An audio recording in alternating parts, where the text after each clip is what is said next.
Dear students, आज हम बात करेंगे solution of quadratic equations by factorisation. यानी हमारे पास जो दो दर्जी मसावात होती हैं उनका हल मालूम करने का तरीका मालूम करेंगे, यानी बजरिया तजज़ी के तरीके से। यानी कि तजज़ी का यानी फैक्टराइजेशन हमारे पास क्या होती है, आज हम इस पर बात करेंगे। इसके लिए चलें एक एग्जांपल यहाँ पे कंसीडर करते हैं। एक एग्जांपल यहाँ पे मैं सॉल्व करता हूँ आपके लिए। जैसे कि इस मसावात में कुछ इस तरह से लिखा गया कि एक्स स्क्वायर आ रहा है, एक्स स्क्वायर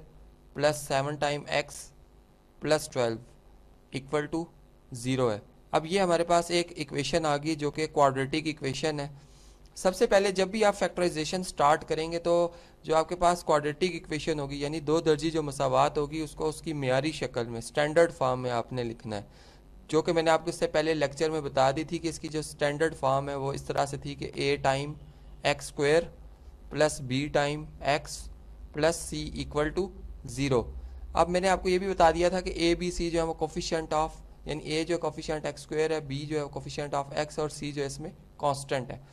अब आपने यहाँ पर बेसिकली जब स्टार्ट करेंगे क्वेश्चन तो आपने सबसे पहले इसको इसकी मेयारी शक्ल में लिखना है। मेयारी शक्ल में लिखने के बाद जब हम इसका सोल्यूशन स्टार्ट करेंगे यानी इसका हल जब हम मालूम करना स्टार्ट करेंगे तो यहाँ पर आपने इसका एक तरीका होता है, यानी इसकी एक टेक्निक होती है। आप यहाँ पे एक रफ वर्क बना लें, यानी एक रफ वर्क का एक लाइन लगा दें, यहाँ पर एक रफ वर्क करेंगे हम। इसमें हम ये करेंगे कि इसमें जो फर्स्ट टर्म आ रही है यानी एक्स स्क्वायर जो आ रही है टर्म, इसको हम मल्टीप्लाई करेंगे इसकी कांस्टेंट टर्म से यानी 12 से। तो इसका जो प्रोडक्ट बनेगा वो हमारे पास 12 एक्स स्क्वायर बन जाएगा, 12 एक्स स्क्वायर। अब जो आपके पास 12 आया नंबर यानी अददी सर एक्स स्क्वायर का जो आपने प्रोडक्ट लिया, इसका जो अददी सर आ रहा है 12, इसके डिवाइजर्स यहाँ पे आपने लिखने होंगे, यानी डिवाइजर्स जो होंगे डिवाइजर्स ऑफ 12 ये हम यहाँ पे लिखेंगे। सबसे पहले हम 1 से स्टार्ट करते हैं। देखें 1 को अगर 12 से मल्टीप्लाई करें या देखें तो यानी 12 को अगर 1 से डिवाइड करें तो 12 भी आता है। इसी तरीके से अगर 2 जो है 2 को 6 से मल्टीप्लाई करें तो हमारे पास 12 आता है। इसी तरह 3 को 4 से मल्टीप्लाई करें तो हमारे पास 12 आता है। अब आपने यहाँ पर ये जो पेयर्स आ रहे हैं यानी 1 और 12 ये आपस में एक पेयर बना रहे हैं। इसी तरह 2 और 6 इनको मल्टीप्लाई करने से 12 आता है, और एक पेयर हमारे पास आ रहा है 3 और 4 का, जिनको आपस में मल्टीप्लाई करने से 12 आता है। अब आप जब अपनी इक्वेशन देखेंगे यहाँ पर तो इक्वेशन आपको कुछ इंडिकेशंस दे रही हैं। जैसे ये जो पॉजिटिव साइन आ रहा है इसका मतलब ये है कि जब आप इसकी मिड टर्म ब्रेक करेंगे यहाँ पर फैक्टराइजेशन में, जब आप मिड टर्म यानी इसकी ये मिड टर्म है, इसको मैं MD लिख देता हूँ, मिड या टर्म चले, मिड टर्म जो है इसको हम ब्रेक करेंगे इस तरीके से कि यहाँ पर जो जब हम इसकी इस एक टर्म की दो टर्म्स में इसको डिवाइड कर देंगे, उन दो टर्म्स को ऐड करने से अगेन 7x आना चाहिए और मल्टीप्लाई करने से प्रोडक्ट आना चाहिए फर्स्ट टर्म का और लास्ट टर्म का, जो कि यहाँ पर 12x स्क्वायर है। अब आपने यहाँ पर देखा कि जब मैंने यहाँ पे पेयर्स बनाए तो पेयर्स जो हैं वो 1 और 12 बने हैं, 2 और 6 बने हैं, 3 और 4 बने हैं। अब बात ये आ रही है कि यहाँ पे मैंने कहा आपको जैसे पॉजिटिव साइन आ रहा है तो ये पॉजिटिव साइन हमें ये बताता है कि ये जो नंबर जो हमने पेयर बनाए हैं ये आपस में ऐड होंगे, यानी ये ऐड होंगे। इसी तरह अगर यहाँ पर सब्ट्रैक्ट का सिंबल होता तो ये सब्ट्रैक्ट होंगे, यानी यहाँ से हमें अंदाज़ा हो जाता है कि ये नंबर जो हैं वो ऐड होने हैं या सब्ट्रैक्ट होने हैं। अब ऐड होने से 7x आना चाहिए, यानी अगर यहाँ सब्ट्रैक्ट होता तो सब्ट्रैक्ट होने से 7x आना चाहिए था। अब यहाँ पे चूंकि पॉजिटिव है तो इसलिए ऐड होने से 7 आना चाहिए। अब हम देख रहे हैं कि इनमें सिर्फ 3 और 4 के अलावा कोई भी ऐसा पेयर नहीं है जिनको ऐड करने से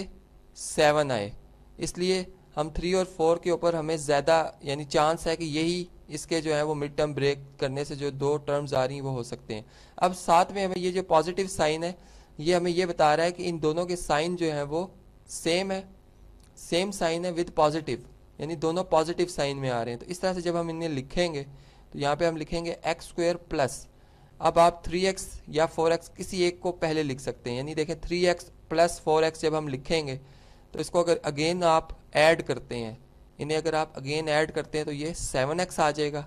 और अगर आप इन्हें मल्टीप्लाई करते हैं तो 3x और अगर 4x को आपस में मल्टीप्लाई किया जाए यहाँ पर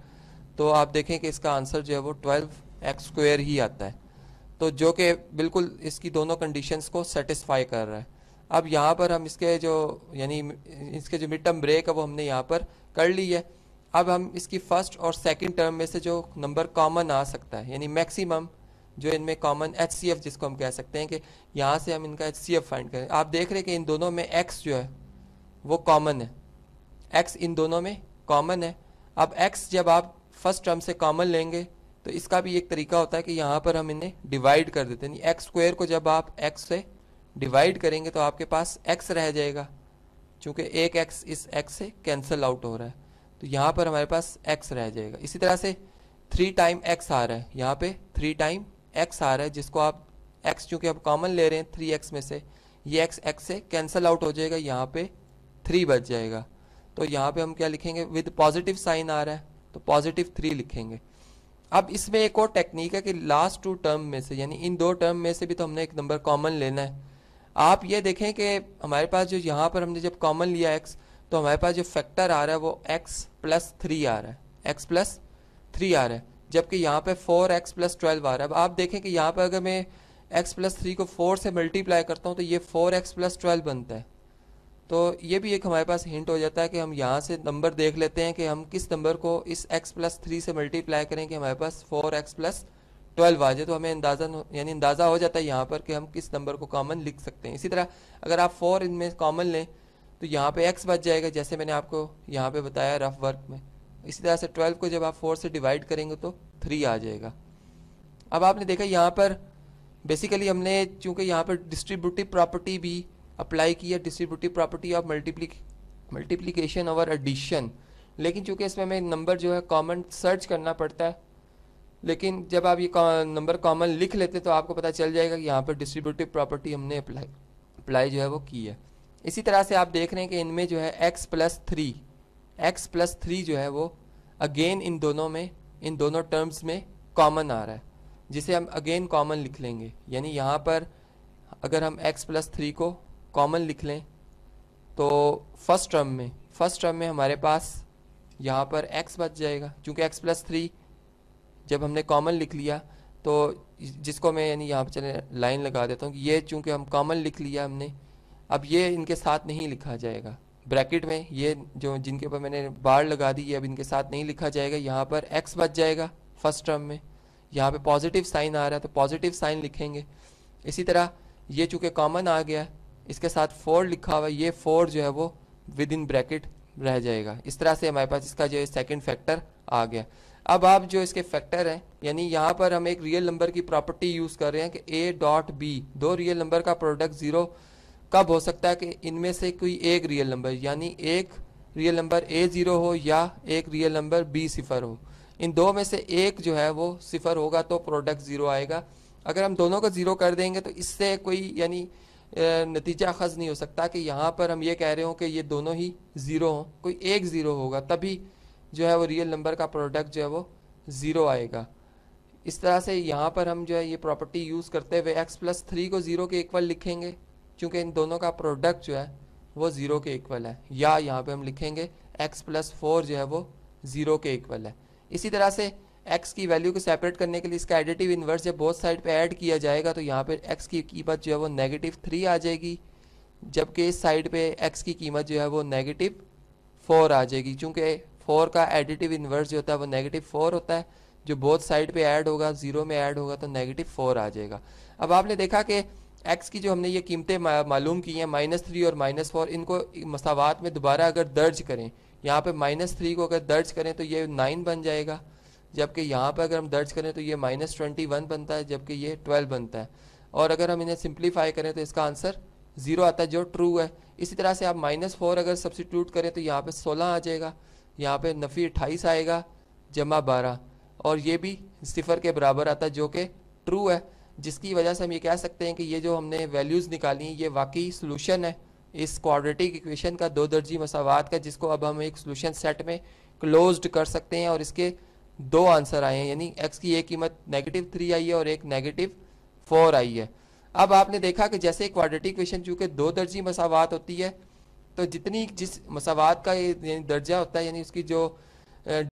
solution of quadratic equation by factorisation, और इसमें जो हमारा सबसे पहला काम होगा वो ये होगा कि हमने अपनी गिवन जो क्वाड्रेटिक इक्वेशन है उसको उसकी स्टैंडर्ड फॉर्म में लेके आना है। और स्टैंडर्ड फॉर्म क्या होती है जी क्वाड्रेटिक इक्वेशन की, आपकी आसानी के लिए मैं यहाँ पे लिख देता हूँ A X square plus B into X plus C equal to 0। और अब हम इस इक्वेशन को जी सिंप्लीफाई करते हैं इस तरीके से कि 3 एज इट इज, और इन दोनों जो हमारे पास ये एक्सप्रेशन आ रहे हैं अगर इनको मल्टीप्लाई किया जाए तो ये बन जाएगा जी एक्स स्क्वायर, इसी तरह -7x आएगा, -5x आएगा और +35 आ जाएगा, इक्वल टू का सिंबल है जी इसके बाद, और 4x और प्लस 4 3 12 आ जाएगा। इस तरीके से इसको अगर हम फर्दर सिंप्लीफाई करें तो ये हमारे पास बनता है जी 3 into x square -12x plus 35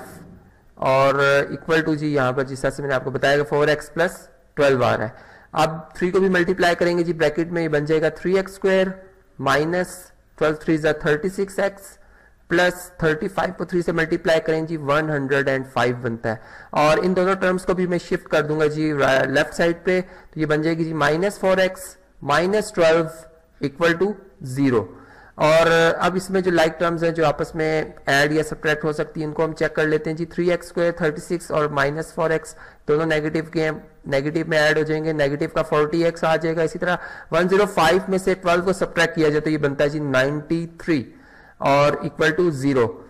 ये तो जी हमने देखा कि हमने अपनी जो गिवन क्वाड्रेटिक इक्वेशन थी उसको हमने इसकी स्टैंडर्ड फॉर्म में तब्दील कर दिया। अब फैक्टराइजेशन के जरिए चूंकि हमने इसका सोल्यूशन फाइंड आउट करना है तो फैक्टराइजेशन में जैसा मिड टर्म ब्रेक की जाती है, अब हम इसको देखते हैं कि हमारे पास जो फर्स्ट और लास्ट टर्म है इनका प्रोडक्ट क्या बनता है, यानी रफ वर्क कर लेते हैं जी। 3x स्क्वायर को अगर हम 93 से मल्टीप्लाई करते हैं तो ये हमारे पास जो जवाब बनता है ये 279x स्क्वायर बनता है। और अगर हम इसके डिवाइजर्स देखते हैं, डी फॉर डिवाइजर्स की बात मैं कर रहा हूं, तो इसमें 31 और 9 ये ऐसे दो हमारे पास इसके डिवाइजर हैं कि अगर इन दोनों को मल्टीप्लाई किया जाए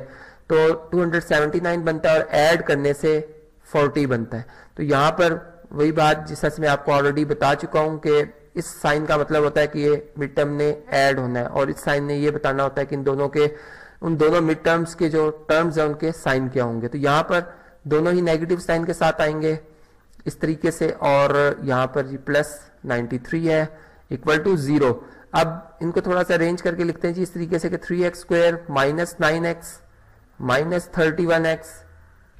ये 31 को जरा बेहतर बनाते हैं यहां से, 31x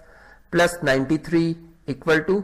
0। और अब हम अगर देखें जी फर्स्ट 2 टर्म में से जो हमें कॉमन नजर आ रहा है इनमें, तो इनमें जो कॉमन है जी 3 और x, इनमें HCF है फर्स्ट 2 टर्म्स के हवाले से मैंने बात की है। तो इधर हमारे पास जी इनका x मल्टीपल रह जाएगा फर्स्ट टर्म में और सेकंड टर्म में ये 3 रह जाएगा। इसी तरीके से अगर हम इन दोनों टर्म्स के हवाले से देखते हैं तो ये 31 जो है इन दोनों में मैक्सिमम इनका HCF आ सकता है। नेगेटिव का साइन इसलिए कि हमें x -3 ही चाहिए मल्टीपल के तौर पर, तो यहाँ पे अगर आप देखें तो 31 का मल्टीपल x है जो कि यहाँ पे कॉमन में आ जाएगा, और इसी तरीके से ब्रैकेट में रहेगा, इस यहाँ पे साइन चेंज हो गए, और 93 को अगर 31 पे डिवाइड करें तो ये 3 आता है। इस तरीके से ये हमारे पास जी यहाँ पर हमने देखा कि हमने 31 भी कॉमन ले लिया। अब x -3 को मजीद अगर हम देखें तो इन दोनों टर्म में ये कॉमन है,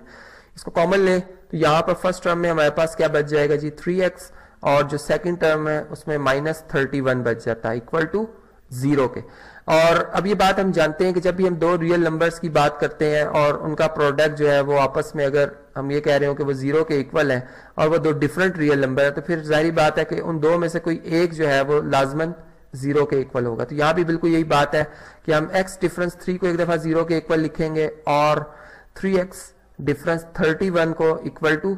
0 लिखेंगे। और अब हम अगर इसको सिंप्लीफाई करते हैं तो यहाँ से हमें x की जो वैल्यू मिलती है जिससे ये इक्वेशन 0 हो जाती है, इसको 0 ऑफ द इक्वेशन भी कहा जाता है। बेसिकली x जो 3 इक्वल लिखने से इक्वेशन 0 हो जाती है, इसको फैक्टर भी कहा, इसको रूट भी कहा जाता है और इसको 0 ऑफ द इक्वेशन भी कहा जाता है। इसी तरीके से यहाँ पे अगर आप देखें तो ये 3x इक्वल टू 31 आ जाएगा और x equal to 31 divided by 3 आ जाएगा। इस तरीके से ये दोनों वैल्यूज चूंकि इक्वेशन को सेटिस्फाई करती हैं, हमने इसको चेक किया है बाकायदा, और उसके बाद हम फिर इसको क्या करते हैं जी सॉल्यूशन सेट में एनक्लोज्ड कर देते हैं। तो इस तरीके से ये हमारा सॉल्यूशन सेट जिसमें 3 और 31/3 आ रहा है, ये यहाँ पर हम लिख देंगे। यहाँ से जो बात हमने समझी वो ये कि क्वाड्रेटिक इक्वेशन की चूंकि ये सेकंड डिग्री पॉलिनोमियल इक्वेशन होती है तो इसके रूट्स की तादाद